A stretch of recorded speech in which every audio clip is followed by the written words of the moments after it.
Hello, everybody, and welcome to the Trump Tyranny Tracker. I'm Zev Shalev with Olga Lautman.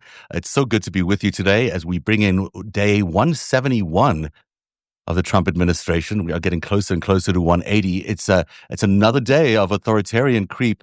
I got to say, Olga, I've been watching Trump closely over the last couple of days, ever since Dean noticed that, he's really slipping in many ways. He does not look well at all. I mean, he's not his old fighting self. He looks like a very diminished person. Is that your sense too? I mean, I frankly don't pay too much attention to him. He gives enough news, and I look at more of the actions, of what's Right. happening behind the scenes. But I mean, look, he has to deal. We have the floods happening. His 90 or 100 trade deals, nothing came Yeah. to fruition. I think two. Yeah. Potentially Vietnam and Maybe UK. Vietnam, but not even really, and maybe UK, but not even really, because there's no real deal to be had there because they run a surplus. His So, Hamas Israeli thing is going nowhere. His, Ukraine, Russia, that war is raging, and Russia's genocide is only escalating.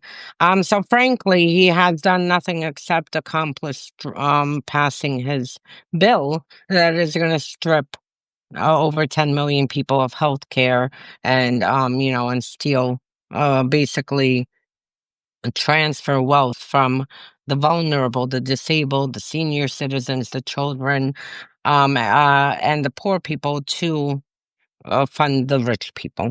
So, I mean, frankly, if I were him, I wouldn't have you that would be feeling. much to smile about because he has. And then you have the MAGA infighting happening, and then you have Musk, who is launched this party, and I mean, he's carrying on with this Epstein stuff. So he had a lot of issues. His base is collapsing, not collapsing, but I mean, they're at war with each other, which is always pleasant to see. His base is attacking his, he called appointees, Bondi and Patel and Bongino. It's And actually fun to. Hexeth, and everybody's getting attacked these days. So there was It's something fun for to be everybody. actually on Twitter these days Yeah. because it's like I just need lots of popcorn to watch Well, everyone attacking everyone there.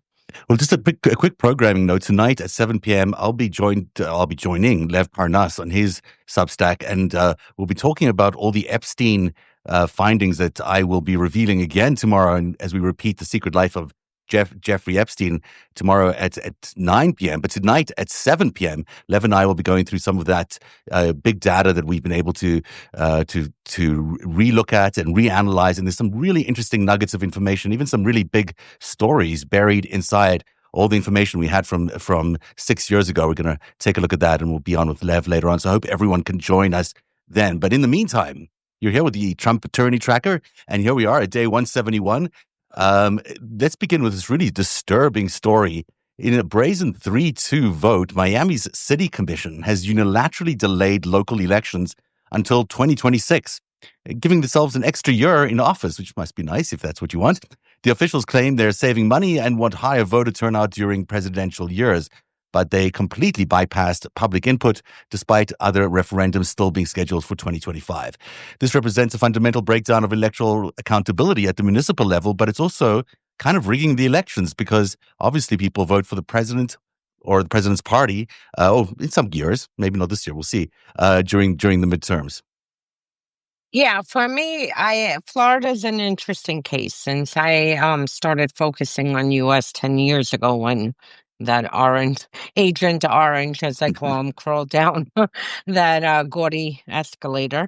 Um I have noticed, I've been also paying attention to Florida, and Florida seems to be like the laboratory of this fascism and these undemocratic practices. And the fact that they are canceling an election without any input from people, there's no national emergency happening or domestic, I mean, not domestic, local emergency in Florida. They just feel like canceling it because they feel like it.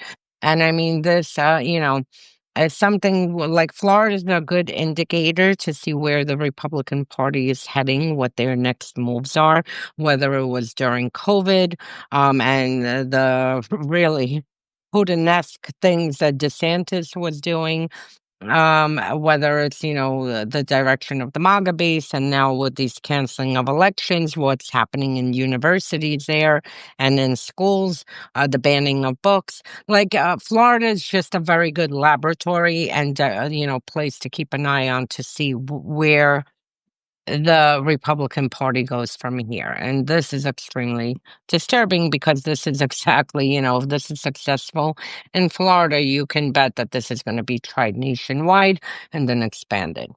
It certainly seems very arbitrary to just move the elections 1 year without really They don't justifying feel it. like having. Yeah. Imagine. Well, it must be We feel like nice. being in power an extra year. Never mind elections, never mind our It does constituents. nothing out of Miami or Florida surprises me. So, I'll agree with you there. Did you see the report about the Alcatraz story where there was a detainee who was describing mosquitoes the size of elephants? And I was trying to figure out what that would look like, but that does sound terrifying, actually, and I'm sure that's what they have there. I mean, this must be really large mosquitoes, maybe not quite the size of elephants, but something like it. Moving on to the second story today, Trump has threatened Brazil. So Trump is now wielding economic warfare to protect his international authoritarian allies. He's threatening Brazil with 50% tariffs unless they halt prosecution of far-right ex-president Jair Bolsonaro, calling the legal proceedings a witch hunt. Trump also accused Brazil of censoring American speech and siding with China and Russia. Brazil's president, Lula da Silva, has responded defiantly, vowing to resist U.S. pressure. But this is insane. You're now using U.S. tariffs to have your friend taken off of a criminal charge. That's just unbelievable. That's so crooked. This is where we are. And just to remind people, who might, have forgotten, Mm-hmm. Bolsonaro is being prosecuted for attempting a military coup, Yeah, a real deadly coup to stay in power Mhm. after he lost election, like his buddy Trump. Bolsonaro is being prosecuted for a plot to either assassinate or poison the current president Yeah, during that time, and the Supreme Justice. And Bolsonaro was involved in an insurrection against the Supreme Court. We all saw the scenes playing out, and it basically looked like our January 6th in Brazil. So you have Trump using economic threats of the yeah, United States yeah, and U.S. Basically agencies to threaten an insurrectionist who wanted to poison his political opponent so he could stay in yeah. power. So this is where we are. Yeah. Just Yeah, this is unbelievable. Just to sweeten the whole thing, I think Bolsonaro is still in exile in Florida, as it turns out. So, that's where he's been hanging out to avoid some of this prosecution. Maybe he's gone back, but I think he was still there. And last I checked, so this guy was a terrible version of Trump. I mean, he was even worse than Trump in some ways.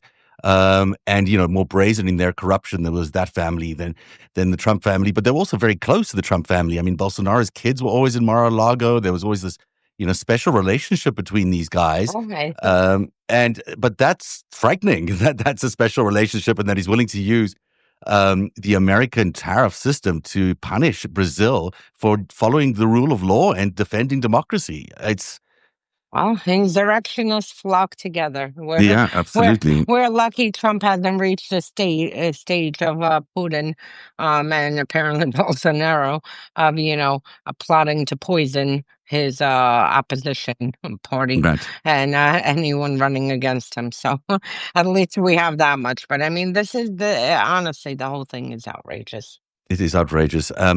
Story number 3, ICE agents are now accessing a massive database called the ISO Claim Search, containing over 1.8 billion insurance claims and 58 million medical bills to hunt down immigrants for deportation. This database includes names, addresses, tax IDs, license plates, and sensitive medical information. It was originally designed for fraud detection. Now it's being used and weaponized for immigration enforcement. It's turning healthcare into a surveillance tool. I don't have any idea of why they have access to this. How come they get access to this website and database? because they feel like it, Yeah, and we have no one to stop them. But honestly, this again, we see the surveillance, we see the collection and tapping into databases, the various databases, fusing of databases, and as I keep reminding people, they start with the undocumented immigrants, yeah, then they weaponize these, once they perfect these tactics, then they turn it to visa holders, green card holders. Now they apparently are going to go after naturalized citizens. mm, So frankly, this is, part of the expansion that it really will be weaponized against everyone. right. So Because they build the today it's system. yeah, it's undocumented immigrants today. Tomorrow it's going to be an American. And it might be already. We just don't know about it. I mean, the fact is, they say that they're only using it for undocumented immigrants, and that's probably true. But once you've got it set up, you can look up anything probably because you've got access to the database, and we don't know quite how Palantir has shared all this data across the system. And we're told that they Absolutely. have shared everything, but we don't know how. And so maybe that data is already being cross-referenced against other information about citizens in America that probably Absolutely. includes medical Absolutely. information people shouldn't know about. I mean, it probably contains really sensitive information. Yeah. And 1.8, what is a billion claims? I mean, that's not, a small database. So Yeah, but that I'm sure all of us are in it because every single one of us has either been in a car accident or mm, visited a hospital or had to have, laboratory work. I mean, I don't know of one from the day you're born, you're, accessing medical yeah. being put into medical databases. So I mean this is literally affecting everyone. And I mean, whatever happened to the HIPAA rules? I thought there were rules to around what could be accessed medically, and it doesn't. That just seems to have gone out the window now. It's not even a question. And a democracy has an Mhm. autocracy. They do what they want, and maybe this will get to a court eventually, and then they'll ignore the court, bring it up maybe to the Supreme Court, and the Yeah, Supreme Court, why, we'll just why greenlight it. not? Why shouldn't the king have access to every American's, information on their health?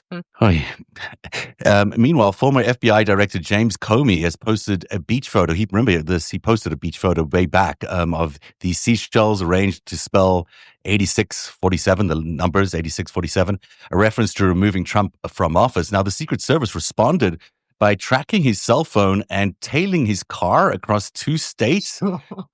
Despite Comey deleting the post and denying any violent intent because he was arranging seashells on a beach, not actually planning an assassination, he was surveilled and interrogated twice and accused by Trump officials of inciting assassination. This is ludicrous. And we know the FBI is now investigating him too. I mean, this is ludicrous what is happening This here. is what weaponization of agency looks like. Yeah, This is what sham investigations and potential prosecutions look like. Look, I'm no fan of Comey, and frankly, yeah, it, me it neither. pains me to even have to document this. But this is about, what is happening. And Yeah, Comey is a critic of Trump. Trump, has vowed to go after Comey since 2017 when he bragged to the Russians, I fired that nut job, and now the Russia investigation is finished with. Little did he know, then a special counsel would be appointed, and the fact that they're using again, we are paying for this, and this is what I wish people really grasp. We are paying for this fascism. We are paying for them to use our tax funded agencies to weaponize against whomever Trump chooses. And this is a waste of time, a waste of resources, a waste of money when we actually have real threats.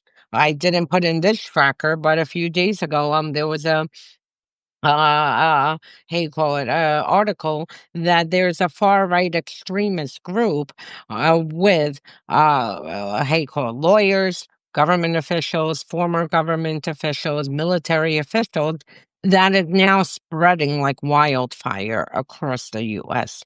I mean, these people, this is what we should be focused on, domestic terrorism, Right. not on, Comey. Obviously, Comey is like the size of a giraffe. He's not going to go and do anything, and no one takes Comey serious. And Seashells is not exactly an assassination. I've had it's death threats online Yeah. where people told me you're going to end up on the bottom of a bridge in a box. So, I mean, and I didn't even It's consider awful. it serious. Yeah. I'm like, whatever. But there's something so unseemly about, not even unseemly, it's really invasive that they could actually tail Yeah. the FBI director across state lines. For what reason? For posting a photograph on Instagram? I mean, it's really invasive. And this guy's the former FBI director. He might be doing stuff that is, for his clients or whatever it is, he might have business that he wants to keep private. He does not necessarily need to be surveilled for an Instagram post by the Secret Service. And here they are doing just that. I mean, it sounds small and insignificant. And of course it is small and insignificant, but it allows them to surveil former officials and anybody really at the drop of a hat. What? Because of an Instagram post? Like, what's that? Like, is that a crime now?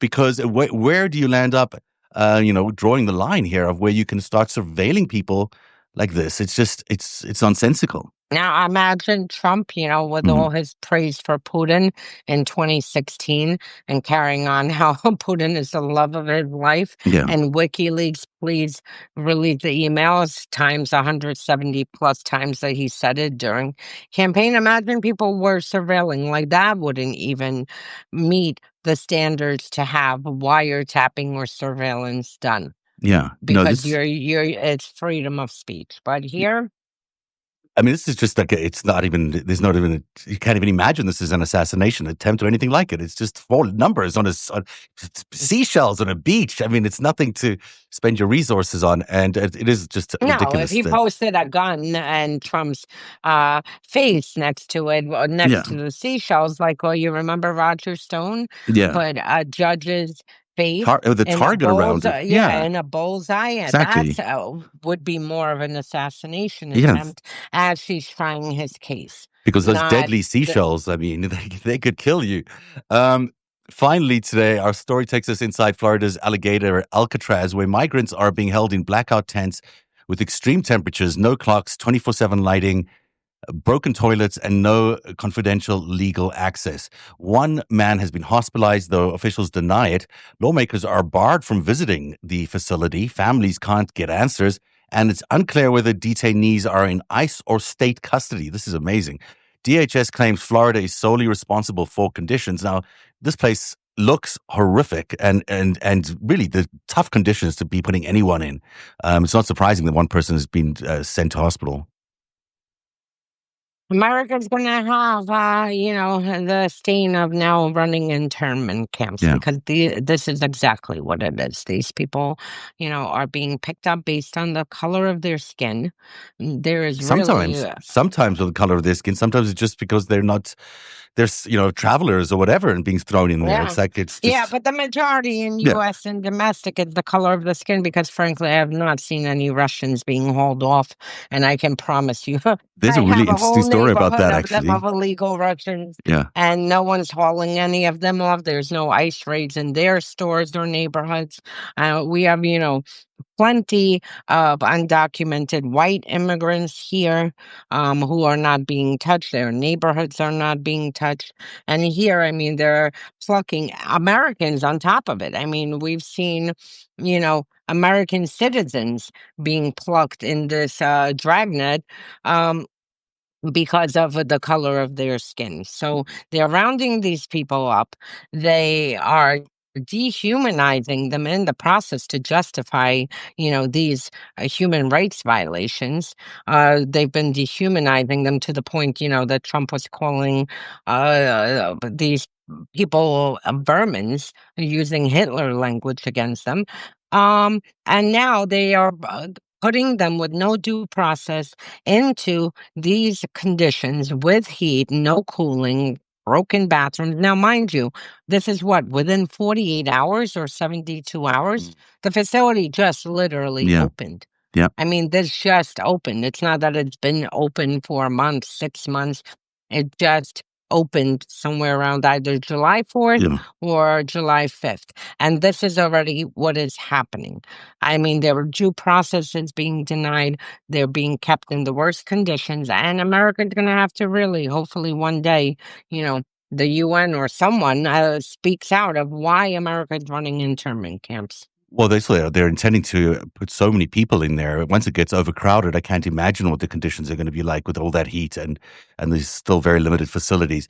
I mean, yeah, I don't know why the United Nations has not started asking questions. I don't know why the world hasn't stood up and said, why are people being housed in these conditions? I mean, they're some of their own citizens, Canadian citizens. I think there's 57 of them in various facilities around the country, and it's unclear to me why other governments, or maybe they're just scared to bring it up right now, are not making a bigger deal of the fact that there are so many people being incarcerated for no good reason, like for nothing, and being held for long periods of time without due process. Nothing could be less American than what we're seeing right now Yeah. with this. And if they held them, I mean, one thing if they even held them in detention centers like that are already established, they are shipping them off to a gulag in El Salvador, to Africa. I mean, everywhere around the world. Again, no due process.